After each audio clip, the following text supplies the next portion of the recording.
All right, everyone. We start off today talking about the difference between NIMBY and YIMBY. Now, YIMBY is sort of a newspeak, so to speak.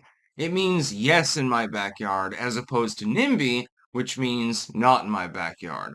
For years, I have decried NIMBYists. The idea is a person will say, for example, we need affordable housing. So then the city council or the state or something says, okay, yeah, we're going to get more affordable housing. We're going to put it in your neighborhood because it's a prime location for doing this. No, you can't do that. It'll lower the property value. Everything will be terrible. We want those people in the state, but we don't want them next to us. YIMBYism is, yes, in my backyard.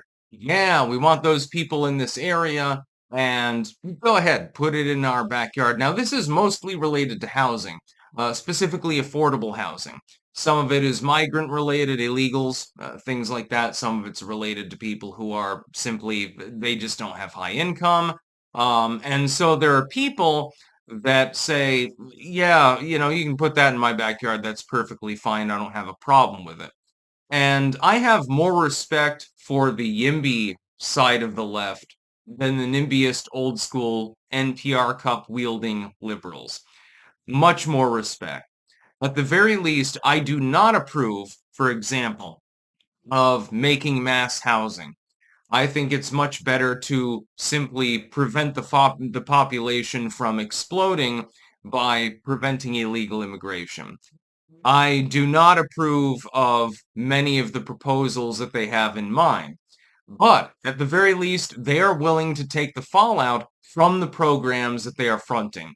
If a group of leftoids in some urban area says we want more affordable housing, and the housing authority says, okay, yeah, we're going to put up some commie blocks in your neighborhood, and they say, okay, that's perfectly fine. Hey, at least you're not being hypocrites. You asked for affordable housing.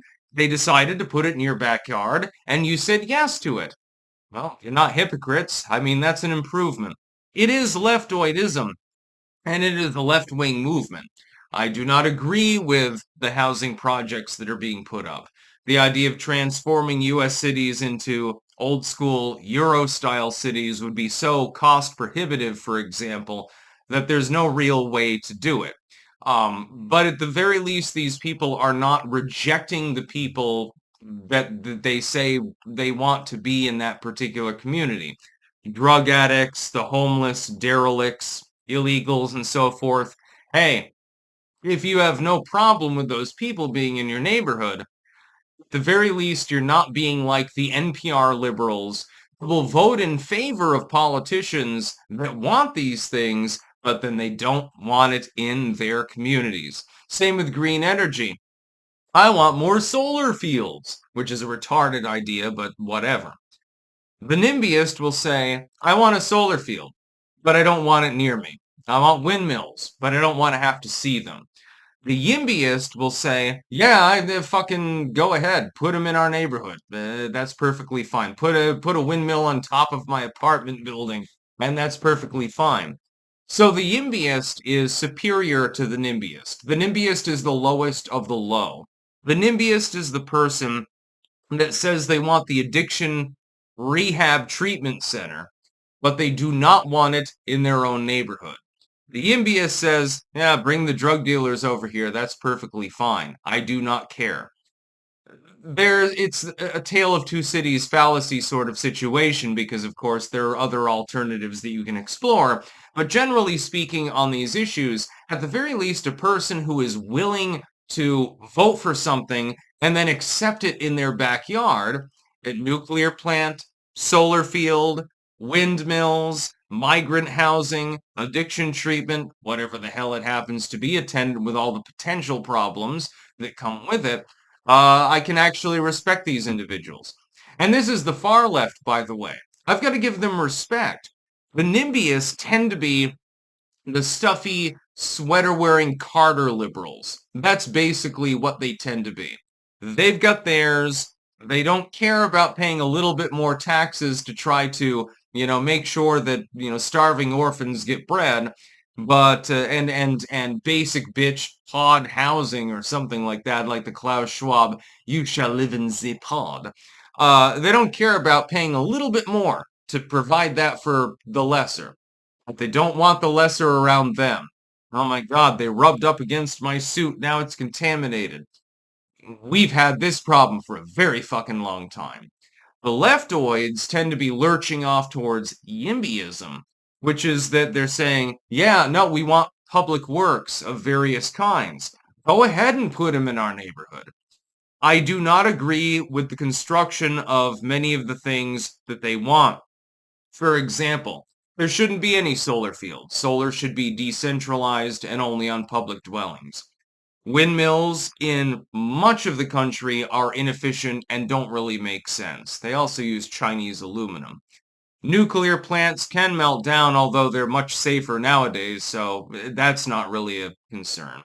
And then you've got the possibility also, when you're building up these areas and turning what was, single family residential homes into medium density housing, European style, while this has positives with regards to efficiency, arguably, environmentally speaking, it's actually very degrading. So I do not agree with many of the things that they're proposing. But if a person is supporting these things and saying, yeah, go ahead, put the medium density housing next to my home, put the nuclear plant within, a mile of where I'm living. Hey, at least they're not being hypocrites. You can't fault them for that. So I think a positive movement overall. Again, mostly it has to do with housing. We have a housing crisis in the United States, as they do, by the way, over in the Netherlands.